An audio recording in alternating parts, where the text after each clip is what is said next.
Dalam elektrolisis akan terdapat hasil berupa massa dari suatu zat karena terjadinya reaksi redoks.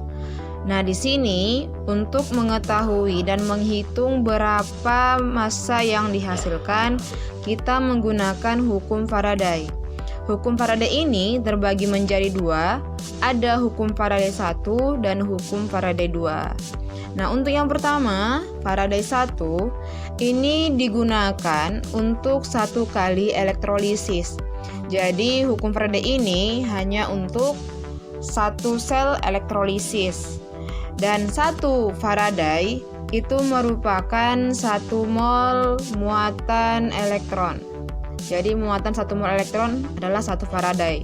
Dan ini sebanding dengan 96.500 kolom. Bisa kita katakan, kita buat rumus mol elektron sama dengan jumlah kolom per 96.500, di mana dalam fisika kolom itu kita dapatkan dari perkalian I kali T, buat arus kali waktu per 96.500. Nah, untuk menghitung berapa massa zat yang terbentuk selama elektrolisis, kita menggunakan rumus W sama dengan E kali F Faraday ya. Di mana Faraday ini seperti yang di atas itu merupakan Q per 96.500. Jadi kita menjabarkan F di sini menjadi Q per 96.500. Nah, Q atau jumlah kolom akan kita jabarkan lagi menjadi I kali T. Maka W sama dengan E kali I kali T per 96.500. Apa sih dari E ini? E ini merupakan massa ekivalen.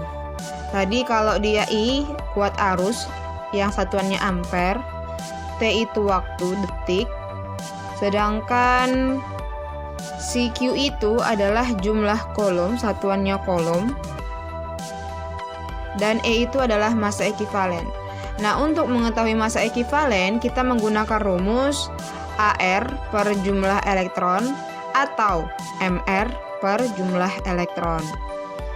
Nah, masuk kepada hukum Faraday 2. Hukum Faraday 2 ini digunakan jika terdapat dua hasil elektrolisis, di mana dua hasil elektrolisis ini menggunakan arus listrik yang sama. Arus listrik yang sama berarti I pada sel elektrolisis 1 sama dengan I pada sel elektrolisis 2. Nah, dalam fisika, kalau I-nya sama, berarti rangkaian yang digunakan dalam sel elektrolisis adalah rangkaian seri.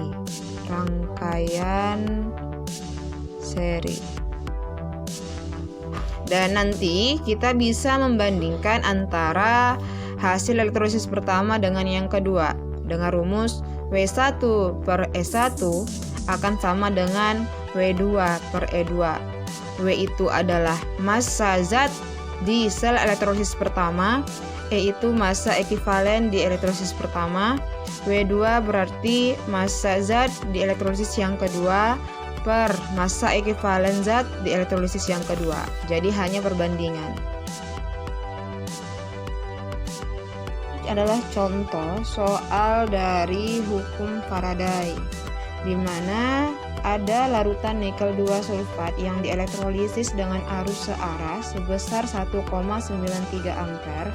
Berarti di sini diketahui arus itu berarti I kan? I sama dengan 1,93 ampere. Dan dia itu merupakan larutannya adalah NiSO4.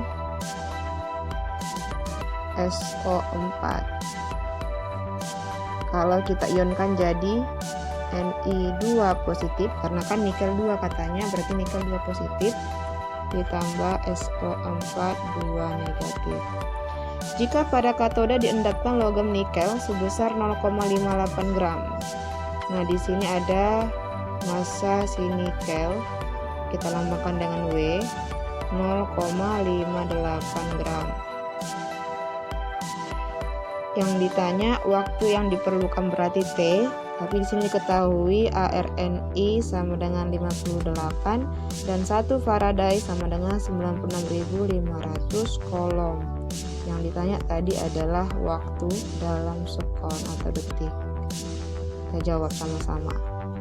Nah, dalam soal ini kan hanya ada satu elektrolisis, berarti kita menggunakan hukum Faraday 1, yaitu W sama dengan E I T per 96.500. Tinggal masukkan W-nya itu 0,58 gram. E itu kan dia kayak tadi lah. Rumusnya E sama dengan AR per massa ekivalen memiliki rumus AR per jumlah elektron. Kemudian tinggal kita masukkan nilainya di mana W itu 0,58, E 58 per 2, I 1,93, T yang ditanya, kemudian dibagi 96.500. Agar lebih mudah menghitungnya, kita buat dalam bentuk pangkat.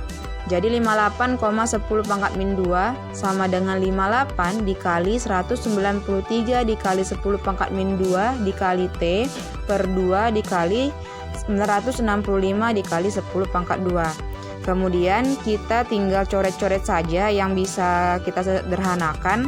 Jadi hasilnya T sama dengan 2 dikali 5 dikali 10 pangkat 2. Sehingga waktu yang diperlukan adalah 1000 sekon. Ini berlaku hanya untuk Faraday 1.